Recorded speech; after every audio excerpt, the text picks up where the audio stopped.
The grand unveiling. Oh yes, that's the thing that I want to see. We include our business card attached to a push rod. This is for the assembly. You can set that aside. We then have some protective paper in here. And right here, we can set this aside. So we have the nacelle. You can unwrap just as so. And yes, inside the nacelle, you have all the hardware that you'll need, including some brackets so that you can move the servos inside the Aeroscout's fuselage so that you can fit a larger battery inside. You have the motor mount, and of course, that was all in the nacelle itself. For the electronics needed to complete, you will have to pick up a 70mm ducted fan unit with the motor. We use the electronics from the Habu STS. This is a 70 amp 3S to 4S ESC. Links for these in the description. And for batteries, we recommend anything from 3S to 4S, 3000 to 4000 milliamps. This is the battery that I use, and it works very well with this one. Some tools that are going to be very helpful is a hot glue gun, some needle nose pliers, 3mm Allen wrench, a 1.5mm Allen wrench, and a Phillips screwdriver. With that, let's get on to the assembly. For the assembly, we're going to have to do some disassembly. So take off the motor. This is our thrust vectoring kit that you can also find on our website, and we have another video on how to construct this. This, just unscrew, you can take that out. You can remove the ESC, and we will be moving the location of the receiver because the ESC for the EDF is going to lay inside up top right here.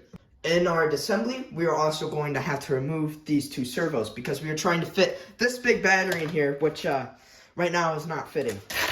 For this, you can grab a 1.5mm Allen wrench and you can undo these linkage stoppers. You'll also have to remove the mounting screws to these servos because we will be moving them back with our two plates. Hopefully, now you have an empty fuselage, 4 mounting screws, and 2 servos. You can now grab one of our 2 servo trays. The difference between them is one of them allows you to stack a servo higher than the other so that you can have longer servo horns, giving you more throws on the control surfaces. And the other is just if you want to keep the servos the same. I'll be using this one for this assembly, but they go in the same exact way. You can set the Aeroscout aside and we'll be working with the servo tray now. Our first step is to take the servo with the dual servo horn and we'll be placing it onto the servo tray on the raised steps, just like this.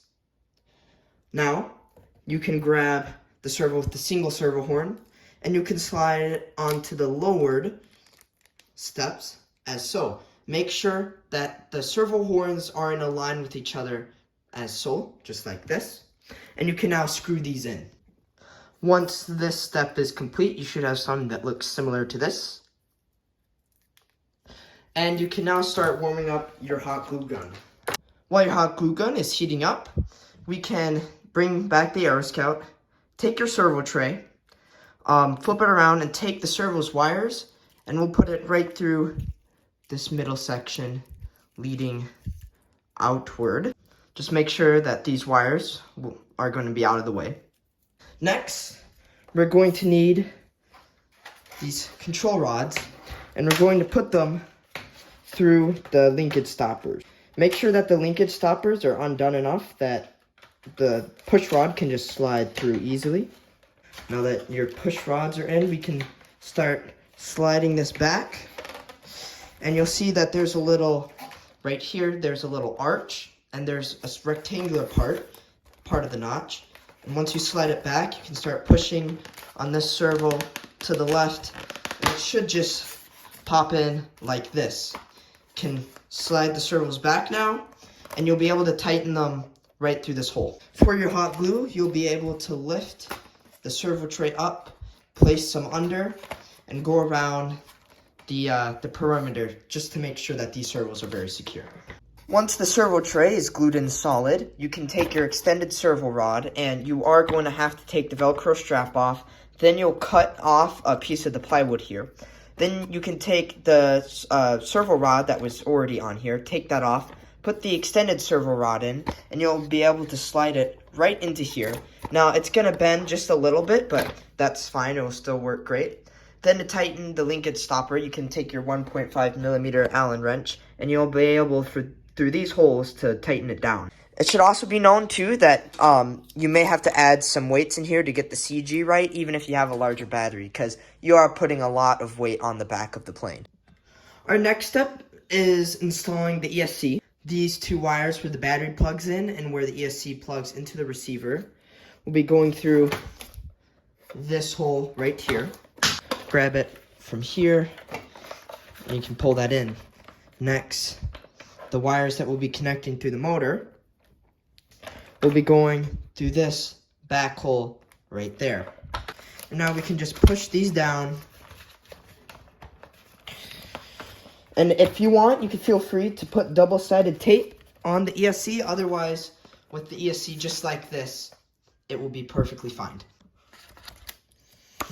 You can now pull the wires out from this hole right here. Mine may look a little different because it's it's been damaged, but same concept. There should be a little square hole. Pull out right here, and this is where you connect the EDF wires to the ESC.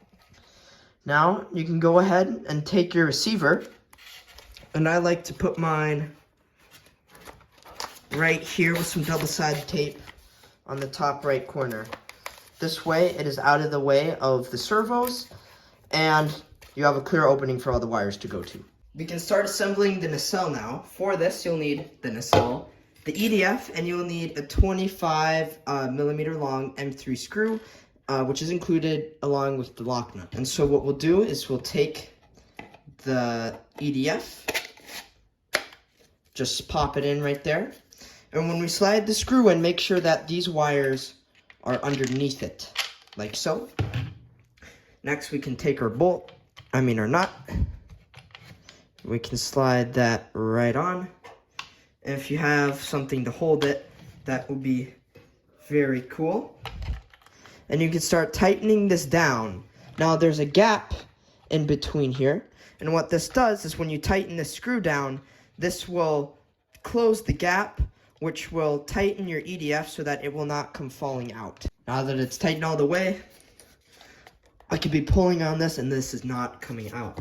Second to last step, you'll need the mount for the nacelle and the remaining 4 lock nuts and the 14 millimeter long M3 screws that we include. For this, you'll need your 3 millimeter Allen wrench. Now what you can do is you can put a bolt into each of the motor's holes. Now with all the bolts in, you'll see that there is an angle to this, and this is the optimal angle for the nacelle to be at.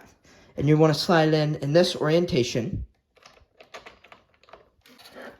And it should just pop out like this. You can now put the 4 remaining lock nuts onto each screw. Now we can take our nacelle with the mount in place, and we can plug the wires